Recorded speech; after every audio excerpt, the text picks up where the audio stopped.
Après la théorie, la pratique. Vous allez visionner dans cet épisode Fabrice qui va réaliser une série de trades à l'aide de l'outil graphique de Forexagone. Il utilisera le trading system élémentaire et vous allez voir que les indications de cet outil peuvent se révéler très pertinentes. Bonjour à tous, je vais réaliser ici une vidéo de démonstration d'analyse technique. Je suis connecté sur forexagone.com et je vais accéder à la rubrique outils graphiques. Donc cet outil est le trading system de Forexagone. Il se base sur le croisement de deux moyennes mobiles, une en timeframe 5 et l'autre en timeframe 10, ainsi que deux oscillateurs, le RSI en période 14 et le stochastique en période 14 également.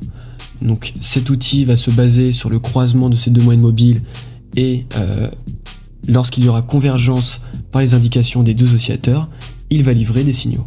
On peut se balader ici avec le curseur sur l'historique des parités. On peut voir ici par exemple qu'il y a eu un signal d'achat délivré symbolisé par la flèche verte et la clé verte qui va symboliser le moment où il faut fermer la position d'achat. Donc ici par exemple, en suivant l'outil, on aurait réalisé un bénéfice net de 30 pips en timeframe M1. Nous avons ici la totalité des parités disponibles via le menu déroulant et des timeframes différents allant de M1, donc chaque bougie représente 1 minute, jusqu'à M5, M15, etc., jusqu'à D1, dans lequel chaque bougie représentera une journée. Donc ici, pourquoi l'outil a délivré un signal d'achat ? Alors on peut voir qu'il y a eu un croisement des deux moyennes mobiles. Ici, on a le RSI et le stochastique clairement à la hausse, donc l'outil a délivré ici un signal d'achat. En revanche, lorsque le cours va manquer de volatilité et que celui-ci va s'opérer dans un couloir, dans un range, on va subir plusieurs petites pertes consécutives de quelques pips. Donc l'objectif est évidemment de déterminer lorsque la volatilité est assez importante pour pouvoir réaliser des profits grâce à cet outil. Alors cet outil estime la volatilité grâce aux 20 dernières bougies, mais il faut savoir que le meilleur indicateur reste le cerveau humain, donc on va utiliser cet outil avec discernement. Donc ici nous sommes mercredi en milieu de semaine, il est 14h30, donc les bourses de New York et de Londres sont simultanément ouvertes. Nous sommes donc dans de bonnes conditions pour obtenir la volatilité nécessaire pour réaliser des profits avec ces indications. Donc on va solliciter des paires à petit spread, l'euro-dollar c'est 3 pips sur eToro, l'USD-JPY c'est 2 pips et l'USD-CHF c'est 3 pips également. Donc on va désactiver les autres parités afin de ne pas être gêné par les alertes sonores et on va solliciter seulement ces 3 paires pour nos démonstrations. Donc j'ai le broker eToro qui est ouvert, sur lequel je possède 1967 $ en argent réel et on va donc trader avec cet outil en timeframe M1. Donc le USD-CHF est en cours d'achat.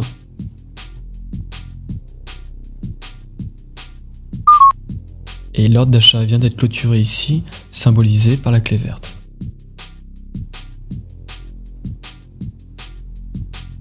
Donc nous avons cette fois-ci une indication de vente appuyée par l'alerte sonore. On va donc sélectionner la parité USD-CHF et ouvrir un ordre de vente. Voilà, 200 $ levier 100 et on ouvre notre position. Alors, 200 $ pourrait paraître être un investissement important au vu de mon capital total de 2000 $, mais il faut savoir que en M1, les plus grosses pertes que l'on va pouvoir subir avec cet outil seront de l'ordre de 5 à 10 pips maximum. Donc si l'on accuse une perte de 10 pips, cela représentera 20 $ de perte, donc 20 $ rapportés à mes 2000 $, cela signifie un risque de 1% par trade, ce qui est tout à fait correct. Donc nous sommes actuellement à la vente sur l'USD-CHF. Donc une indication d'achat sur l'euro-dollar, donc on sélectionne euro-dollar, achat, 200 $ levier 100 et on ouvre une nouvelle position.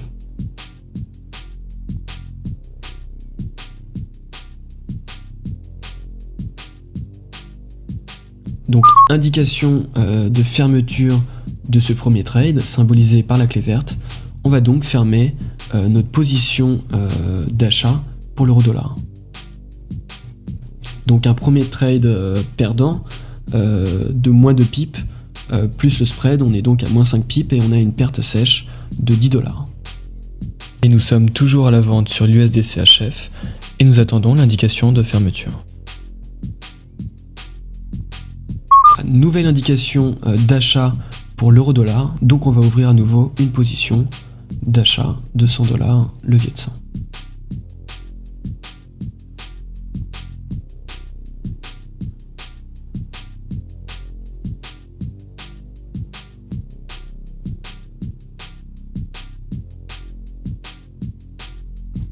Donc signal de fermeture de la position de vente de l'USD-CHF.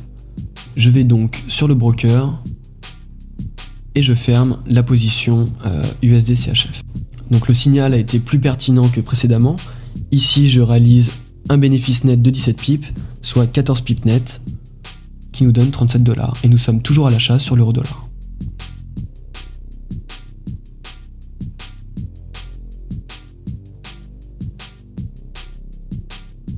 Alors, indication de la fermeture de la position d'achat pour l'euro-dollar. Je ferme la position.